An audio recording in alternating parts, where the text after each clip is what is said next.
Olá, hoje eu vou apresentar o nosso projeto Humanizar, que foi composto pelo grupo Ana Beatriz, Bernardo Trivelato, Fernanda Fernandes, Iago Pena, João Rafael, Lucas, Manuela Brion, Manuela Chaves, Mariana Vilela, Rafaela e Vitor Narciso.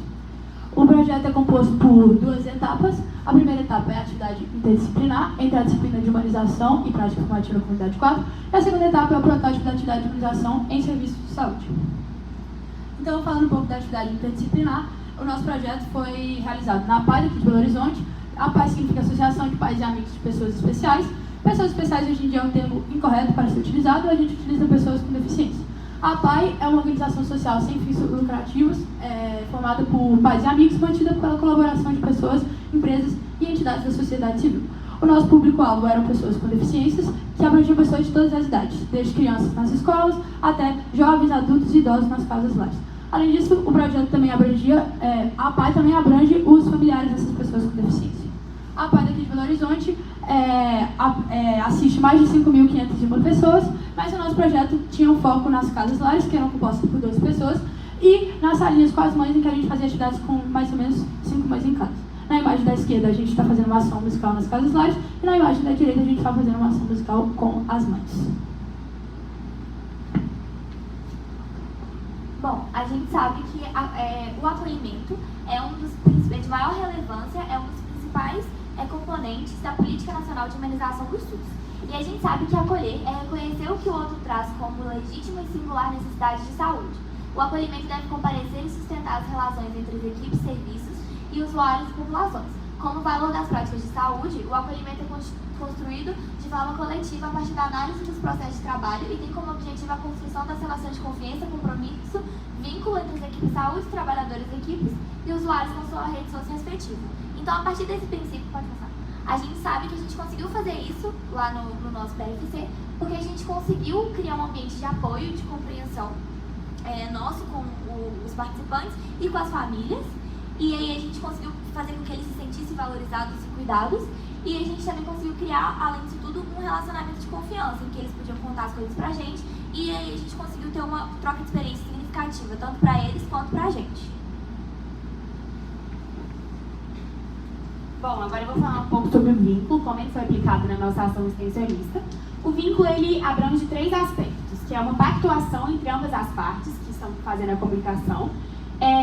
Tem que entender que saberes diferentes enriquecem a prática do vínculo e devem haver interlocutores válidos, ou seja, a comunicação não pode ser unilateral.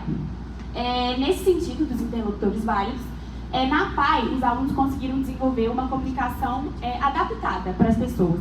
A gente utilizou de Libras e até mesmo a música, em que as pessoas se sentiam mais confortáveis, e Libras, no caso de integrantes que eram surdos ou mudos, para tornar essa comunicação com 2 interlocutores válidos mesmo.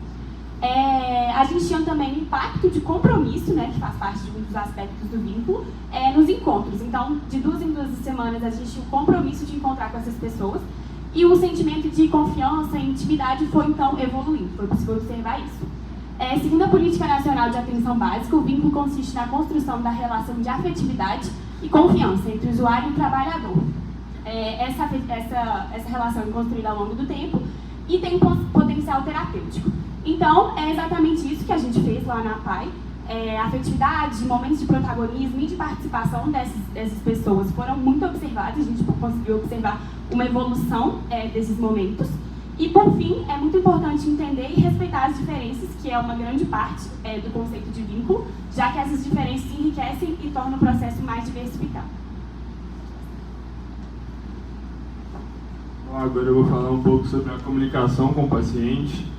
Eu gostaria de começar caracterizando a comunicação, segundo o livro Comunicação Tem Remédio, da Maria Júlia Paz da Silva, em que a comunicação é tida como um processo interpessoal, em que experiências, culturas, valores, interesses e expectativas são levados em consideração para realizar a comunicação. E tendo em vista esse conceito, a gente conseguiu realizar a comunicação verbal e não verbal com os pacientes, que são os moradores das casas-lares, e foi muito importante a paciência, a empatia e a adaptabilidade para garantir a compreensão mútua. Um exemplo disso foram as meninas que falaram em Libras com as moradoras surdas mudas também, para garantir uma maior inclusão de todos os moradores. E aí então a gente realizou oficinas de pintura, musicalização e jogos, para justamente começar a ter um vínculo, criar um vínculo, possuir essa intimidade e a gente conseguir trocar os saberes, né? Eles proporcionando um aumento da nossa consciência, assim, em relação a questões que a gente não tinha conhecimento, e a gente proporcionando um momento de lazer, atividade e aprendizado. E aí eu achei importante falar que a comunicação vai além das palavras, exigindo uma sensibilidade. Aqui a foto à esquerda é a oficina de pintura e à direita a de musicalização. Bom, agora em relação à comunicação familiar, os familiares em questão foram as mães dos alunos, e no primeiro contato que nós tivemos com essas mães, nós realizamos uma dinâmica de conhecimento mútuo. Era uma apresentação em forma de uma dinâmica de barbante, mas nós não sentimos tanto vínculo, tanta abertura delas, principalmente em relação à timidez. E diante disso nós buscamos, né, o conceito mesmo da comunicação e buscamos melhorar a nossa forma de comunicar com essas mulheres. Diante disso, o segundo dia foi um dia de música e nós sentimos uma maior abertura e uma possibilidade de maior vínculo. Tivemos uma melhor comunicação com essas mães. Isso a partir do estudo do Tavares, que fala sobre a importância da comunicação para humanizar. E para que isso ocorra, nós temos que avaliar a individualidade, singularidade e necessidades específicas. A partir disso, nós observamos, né, que a música foi melhor e que o ócio era muito importante para essas mulheres conseguirem se abrir, se comunicar conosco e também cumprir o nosso objetivo lá na PAI. Tanto o ócio quanto o autocuidado. E por isso nós pensamos em dinâmicas de relaxamento, de beleza, de confraternização. E para isso nós utilizamos a linguagem verbal e a linguagem não verbal. A partir da música, a partir de gestos, também analisamos como elas se portavam, né, não verbalmente, se elas estavam gostando do que estávamos fazendo. E a partir disso, né, podemos concluir que a assistência humanizada ela deve olhar sim as individualidades, mas também a demanda de grupos específicos. A comunicação é muito mais do que uma simples transferência, né? E a partir disso nós tivemos um feedback bem positivo dessas mães.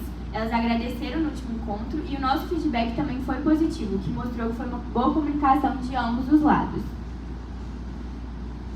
Aqui nós temos imagens, né, das dinâmicas com as mães. O dia da música, da confraternização, temos também o dia da beleza, nesse exemplo de boa comunicação. Bom, para falar um pouco agora sobre a comunicação interpessoal, primeiro a gente tem que entender o que é o conceito de comunicação interpessoal. Então, de acordo aqui com Koifman, é a capacidade de comunicação efetiva entre pessoas, especialmente de diferentes profissões, de maneira colaborativa. Quando a gente entende esse conceito, a gente entende que essa comunicação interprofissional ela é de extrema relevância para qualquer serviço que envolve o cuidado da saúde das pessoas, para uma melhor organização do serviço e para que o atendido por aquele serviço consiga ser atendido da melhor maneira. Então, esse conceito ele foi cumprido na nossa prática através da comunicação com a psicóloga da PAI, a Isis, que foi de extrema importância para nos passar as principais necessidades que ali haviam e para que pudéssemos criar intervenções que fossem de fato efetivas e benéficas para as pessoas daquele lugar.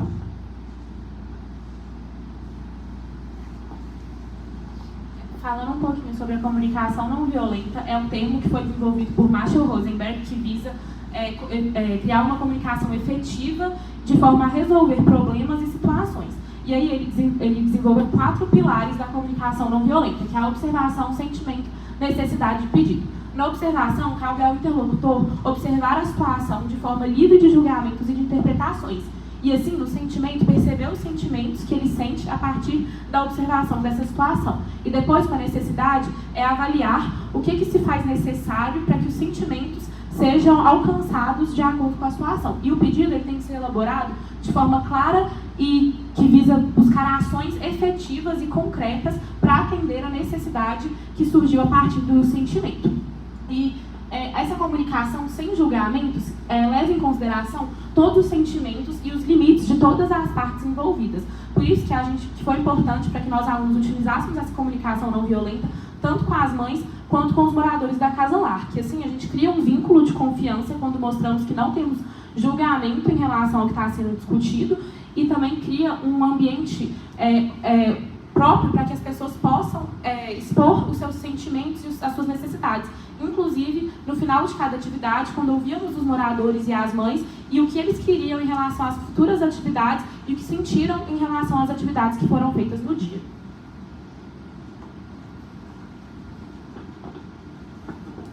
Bom, o protocolo SPICE já foi muito debatido nas aulas e ele é de extrema importância para abordar as más notícias.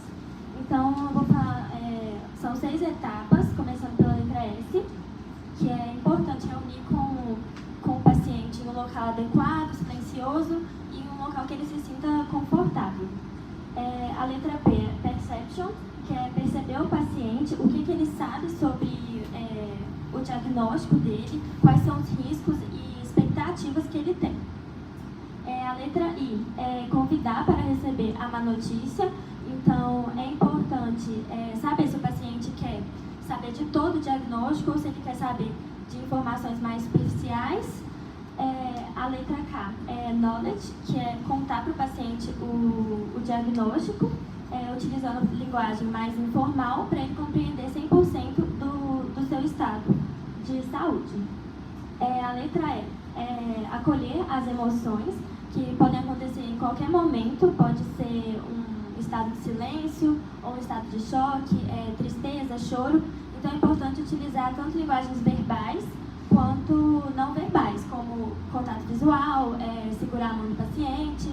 Então é importante dar para ele todo o conforto nessa fase. E o S, que é resumir os dados, que é saber se ele entendeu 100%, se houver tratamento, apresentar para o paciente os tratamentos, os riscos, e se não houver tratamento, deixar bem claro para o paciente de forma lúdica. Na PAI, no nosso campo do PFC, a gente não precisou fazer isso, mas é de extrema importância o protocolo.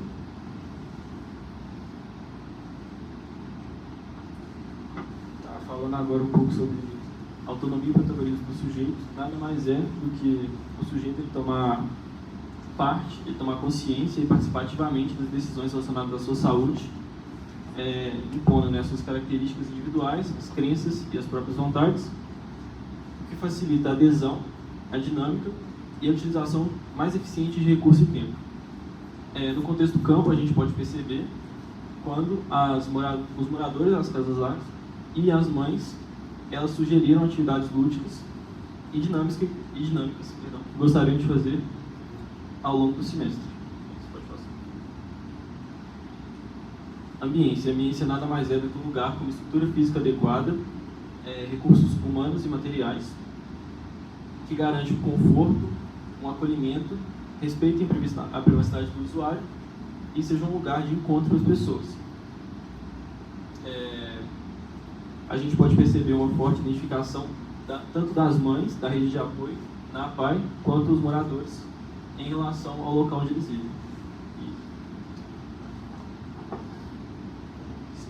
Essas são as nossas referências. Então, agora na parte 2, que é o protótipo da atividade de humanização em serviços de saúde, a gente percebe que hoje em dia a falta de humanização em alguns serviços de saúde ainda é um problema muito atual. E em uma das nossas atividades de PFC, a gente fez um trabalho com mulheres que possuíam câncer de mama e a gente percebeu a falta de humanização no acolhimento dessas mulheres durante as sessões de quimioterapia. As sessões de quimioterapia já é um momento muito difícil, tanto fisicamente quanto emocionalmente, e a gente percebeu a necessidade de algumas atividades distratoras que poderiam acolher essas mulheres num momento muito difícil como o da quimioterapia. Então a gente viu isso como um problema e resolvemos fazer algumas ações intervencionistas para isso.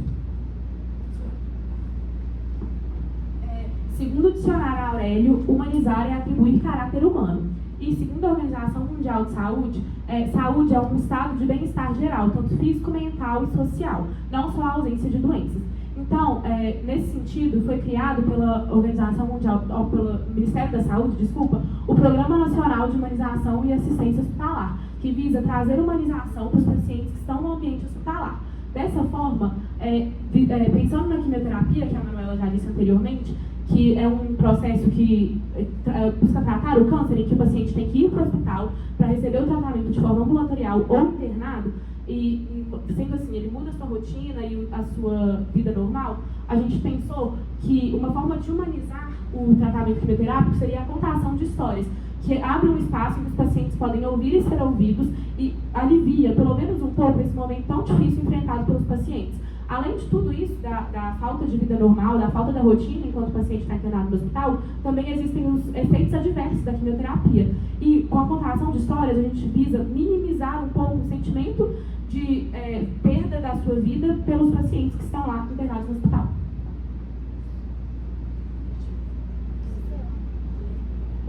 O objetivo do trabalho é acrescentar no tratamento quimioterápico a contação de histórias, como forma de humanizar o tratamento dos pacientes em um hospital aqui em Belo Horizonte. Então, a gente vai utilizar como método, né, como a Rafaela já falou, a gente vai utilizar uma intervenção, a gente vai contratar um narrador profissional para poder fazer essa contação de histórias para as pessoas que estão em quimioterapia. Ele vai criar um ambiente, né, confortável, tranquilo e acolhedor durante a sessão. E aí essa seleção dessas histórias vão ser feitas de acordo com a necessidade de cada paciente, né, com as faixas etárias, com o interesse pessoal de cada um. E no final a gente vai entregar um questionário para elas fazerem, para poder, né, avaliar essa experiência mesmo e ter um feedback do que a gente está fazendo, se está dando certo ou não. Bom, então a ação vai ser no Hospital da Rede Pública de Belo Horizonte, como o Iago já falou, com pacientes oncológicas de câncer de mama. A gente vai abordar elas na sala de espera e vai questioná-las sobre a participação na ação da contação de histórias. Caso elas aceitem, as histórias elas vão visar atender às necessidades individuais de cada paciente. Essa ação ela vai ter duração de 6 meses, com encontros semanais com o narrador que a gente vai contratar, além da presença dos alunos no hospital, e vai ser do horário de 7 às 11 horas da manhã, nas quintas-feiras. A gente vai utilizar tablets, livros para poder contar as histórias e a gente vai disponibilizar no final uma avaliação online para que elas deixem mais direcionadas as histórias que elas querem ouvir para elas avaliarem mesmo as sessões.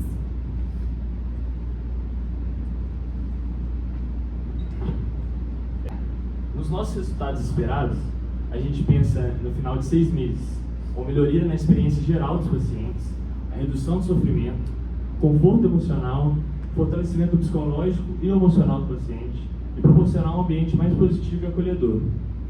No final do projeto, a gente pensa em estabelecer uma base de evidências que comprovam a eficácia da contação de histórias como uma humanização do tratamento do câncer. Bom, agora na contribuição de um acadêmico de outra área, nós escolhemos um acadêmico de psicologia da FMG, Pedro Mendonça. Como a gente sabe, a psicologia é uma área também que lida com a saúde humana, com a saúde mental, e, portanto, o Pedro também tem experiências prévias com a humanização e a integralidade, e, nesse sentido, ele estará presente no nosso projeto para fazer uma escutativa dos pacientes nas sessões de contação de histórias, para poder escutar e acolher os pacientes em possíveis angústias que eles estejam sentindo ou questões pessoais. Essas foram as nossas referências e muito obrigado.